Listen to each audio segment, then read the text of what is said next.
My name is Jenna. At 32, I built a thriving practice helping people transform their lives through nutrition. But nothing compared to the joy I felt on my wedding day 5 years ago. It was during the reception when Harry's grandmother, Evelyn, pulled me aside. "Come here, sweetheart," she said, her eyes twinkling as she slipped off her vintage diamond ring. "This ring has been worn by the strongest women in our family for 3 generations. Now it's your turn." I remember tearing up as she slid it onto my finger. The antique setting sparkled with tiny diamonds surrounding a brilliant center stone. Maria, my mother-in-law, hugged me tightly and whispered, "Welcome to the family." Truly, everything felt perfect, until Harry's younger sister, Hannah, moved back home after her divorce 6 months ago.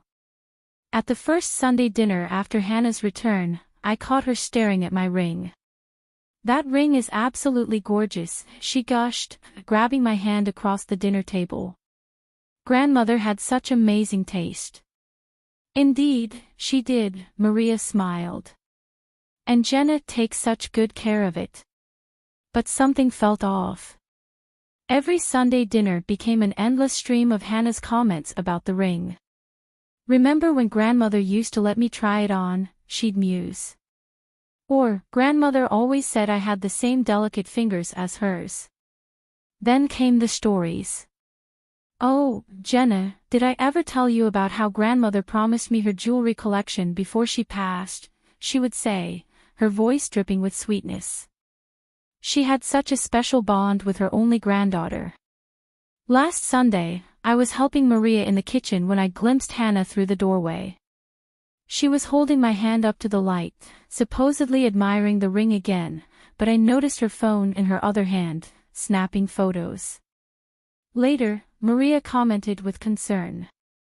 "She's been asking a lot about the ring lately. Claims she's just feeling nostalgic after the divorce." "I've noticed," I replied, twisting the ring nervously on my finger. "Something doesn't feel right."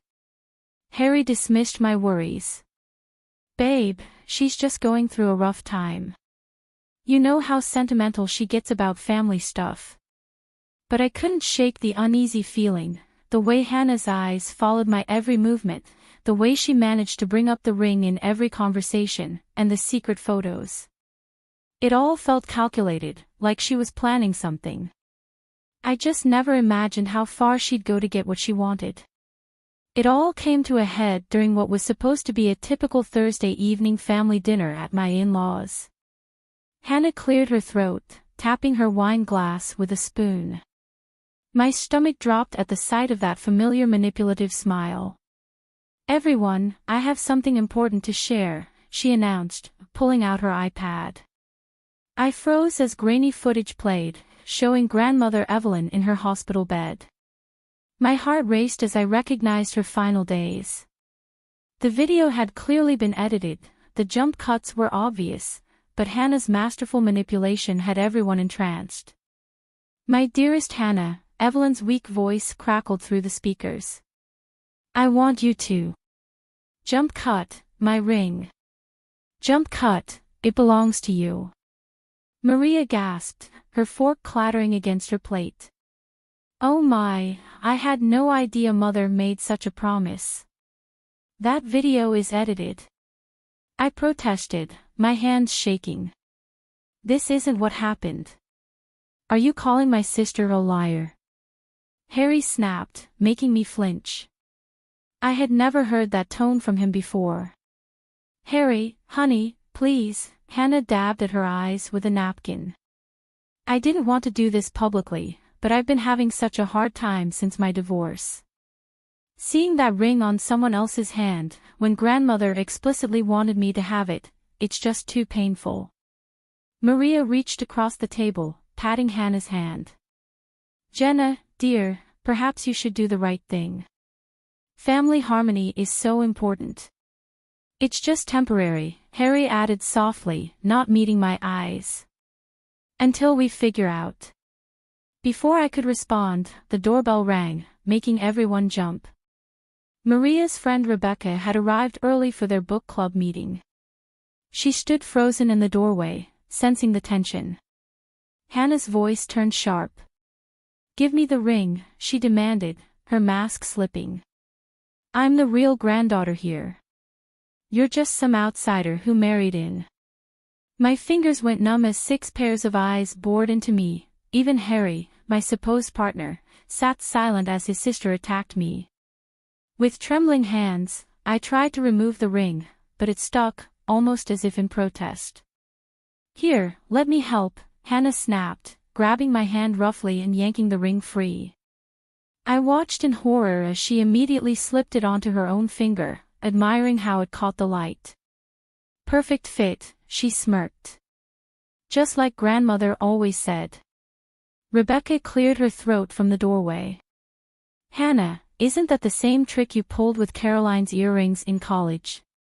Hannah's head snapped up, her eyes flashing with warning. "I don't know what you're talking about, Rebecca. This is a family matter." But the damage was done. I stood, my chair scraping loudly against the floor. Without a word, I grabbed my purse and walked out, ignoring Harry calling after me. As I reached my car, Rebecca hurried after me. "Wait," she called. "There's something you need to know about Hannah, something that happened years ago. If you'd like me to continue with the revised version, let me know." She checked the visitor logs. "The only visitors were Maria, Harry, and you. You came every day after your nutrition clinic closed," Janita said. She paused, then pulled out her phone. "Actually, Mrs. Evelyn asked me to record something for her. I still have it, but with everything that happened, I forgot to share it."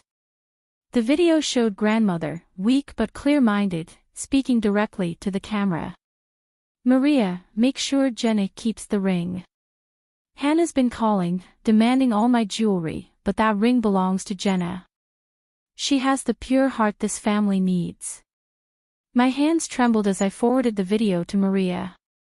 Within minutes, my phone exploded with messages. Maria had discovered that Hannah's deception went deeper. The family security cameras had captured Hannah rifling through my purse during Sunday dinners, photographing my credit cards. "Meet me at the bank," Harry texted urgently.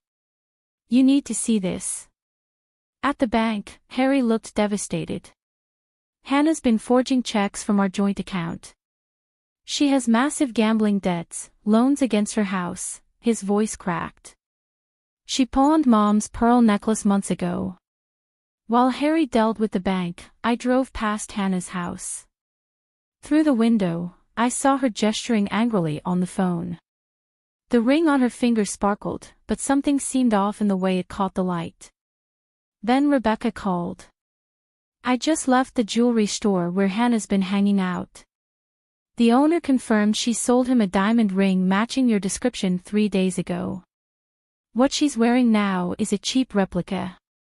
I also found records of her selling jewelry across 3 states, each time claiming the pieces were promised to her. The pieces fell into place, the compliments, the photos, the fake video, all part of her calculated plan. But Hannah had made one crucial mistake: she kept the fake ring. Maria called, her voice shaking. "I've invited everyone for dinner tomorrow night. Hannah thinks we're celebrating her getting the ring, but Janita's bringing the real video. The jeweler's coming to examine the fake ring, and Rebecca has gathered statements from Hannah's other victims." I touched my bare finger where the ring used to sit. "What about Harry? Will he stand with us?" "He's already called the police about the forged checks," Maria replied grimly. "Hannah went too far this time. I never imagined this was my daughter. Tomorrow night, everything changes." Looking at the mountain of evidence, the visitor logs, security footage, bank statements, and victim testimonies, I felt a strange calm. Hannah thought she'd won, but her house of cards was about to collapse spectacularly. The next evening, Hannah swept into the dining room in a designer dress, clearly bought with her ill-gotten gains. The fake ring sparkled unnaturally on her finger as she played the gracious hostess. I'm so glad we can all move past this unpleasantness, she said with a triumphant smile, barely disguising her victory dance. Just as we sat down for dinner, Maria's friend Peter, who, unbeknownst to Hannah, was a certified gemologist, arrived. Hannah, too busy flaunting her heirloom, barely noticed him. "Hannah, dear," Maria spoke up during dessert, "would you let Peter take a closer look at the ring? He's always had such an interest in family heirlooms." Hannah's smile faltered just for a second. "Oh, I wouldn't want to take it off. It's so special to me." "Please," Maria insisted, her voice carrying a steely edge I had never heard before. Peter examined the ring under his portable loupe, his expression darkening. "This is cubic zirconia in a brass setting, worth maybe $50. The color drained from Hannah's face. "That's impossible," she stammered. Right on cue, Rebecca entered the room, a folder clutched in her hands. "Is it?" she said, her voice cutting through the silence. "Because I have the receipt from Crown Jeweler showing you sold the real ring 3 days before that family dinner. You went through my things." Hannah shrieked, backing away from the table. "Like you went through my purse," I countered, my voice steady. "The security cameras caught everything, Hannah." Harry connected his laptop to the TV, playing grandmother Evelyn's real video message. The room fell silent as Evelyn's weak but unmistakable voice filled the air, explicitly naming me as the rightful owner of the ring. Hannah's elaborate house of lies crumbled before our eyes. "It was just a loan," she sobbed, mascara streaming down her cheeks. "I needed to cover some debts. I was going to buy it back." "Like you were going to buy back Mom's pearls." Harry's voice cracked. "Or replace Caroline's earrings." "We found everything, Hannah. Every pawn shop, every victim, every lie. You don't understand." Hannah screamed, her desperation palpable. "I deserve that ring. I'm blood family." "Blood family doesn't steal," Maria said quietly. "Blood family doesn't lie or hurt their own for money." Panicking, Hannah lunged for her purse, but Peter blocked her path. "The police have been notified about the forged checks," he said calmly. "I suggest you stay." I stood, my heart pounding but my voice clear. "I'm not pressing charges over the ring." The room fell into stunned silence. "Not because you deserve mercy," I continued, meeting Hannah's bewildered gaze, "but because I'm choosing to be better than you. The ring's gone, and honestly, I'm glad. It showed me exactly who you are." The next day, Harry retrieved the original ring from the pawn shop, but I handed it over to Maria for safekeeping. Some things, once broken, can't be fixed, like trust. 6 months later, Hannah's gambling debts made local headlines. She fled town, leaving behind a trail of debt and shattered relationships. I rarely saw the family anymore, except for Maria, who had become more of a mother to me than I ever imagined. On my birthday, Maria surprised me with a new ring, a simple band with a small diamond. "This represents who you truly are," she said, her eyes warm. "Strong, genuine, and impossible to fake." I wear it proudly, a reminder that family isn't about blood or inheritance. It's about truth, trust, and choosing to rise above the toxicity.